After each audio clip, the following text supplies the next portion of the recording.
இன்றைக்கி நமக்கு சேமியா கேசரி எப்படி செய்கிறதுன்னு பார்க்கலாம்.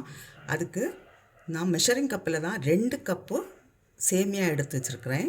இது வறுத்த சேமியா. நம்ம வறுத்த சேமியா எடுத்தாலும் மற்றதாக எதாக இருந்தாலும் நம்ம கொஞ்சம் கீ விட்டு அதை வறுத்து எடுக்கணும். 1 கப்பு சுகர், 5 ஏலக்காய், இதை நமக்கு பொடிச்சு எடுக்கலாம். கொஞ்சம் கேஷ்யூ நட்டும் ட்ரை கிரேப்ஸு, கீ வேணும். பிறகு இதுக்கு தண்ணி 1 கப்பு நம்ம சேமியா எடுத்தோன்னா 2 கப்பு தண்ணி. இப்போ நான் இந்த சேமியாவை வறுத்தெடுக்கலாம். இந்த சுகரையும் ஏலக்காயும் பொடிச்செடுக்கிறேன். இப்போது ஒரு கடாய் வச்சு 2 ஸ்பூன் கீ விடுறேன்.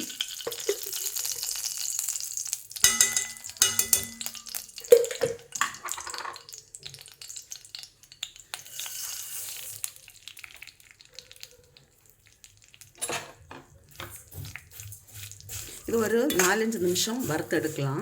ஃபயர் ரொம்ப குறைவாக வச்சுட்டு ஃப்ரை பண்ணி எடுக்கலாம். சேமியா இப்படி நம்ம வறுக்கிறதுனால ஒன்றோடு ஒன்று ஒட்டாது. இப்போ இது ஒரு 4-5 நிமிஷம் வறுபட்டாச்சு. இப்போ நான் தண்ணி சூடு பண்ண வச்சுருக்கிறேன். அந்த சுடு தண்ணியை நான் இதில் விடுறேன். நல்லா கொதிக்கிற தண்ணி.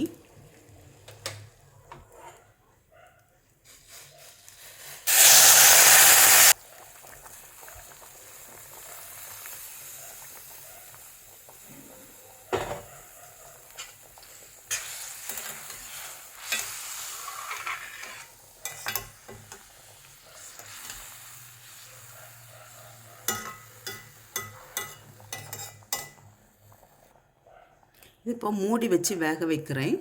தண்ணி எல்லாம் நல்லா வற்றி வரட்டும்.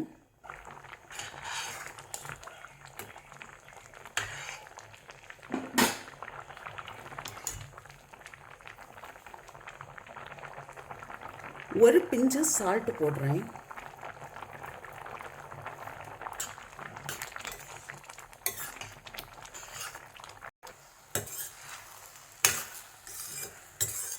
இப்போ இதில் இருந்த தண்ணி எல்லாம் நல்லா வற்றியாச்சு.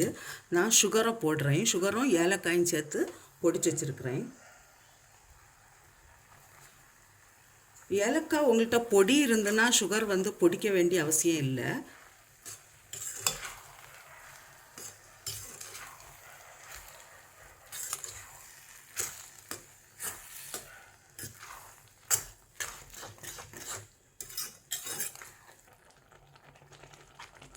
நம்ம சுகர் போட்ட உடனே இது கொஞ்சம் லிக்விட் ஆகிட்டு இன்னும் கொஞ்சம் நேரம் இருக்கட்டும். ஒரு 4-5 நிமிஷம் கழிச்சிட்டு கீயில் கொஞ்சம் கேஷ்யூ நட்டும் ட்ரை கிரேப்ஸையும் நமக்கு இதில் வறுத்து போடலாம்.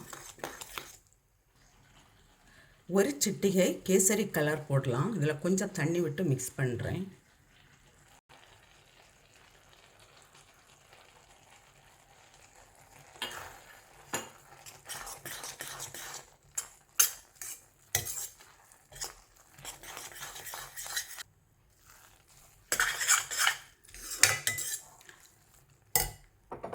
இப்போ நெய்யில் வறுத்த முந்திரி திராட்சை போடுறேன்.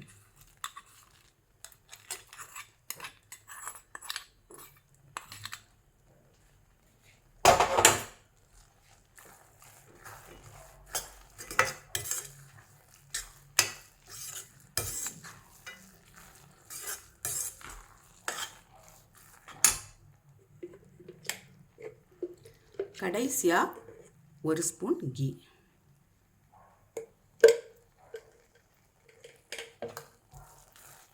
இப்போ நான் ஸ்டவ் ஆஃப் பண்ணுறேன்.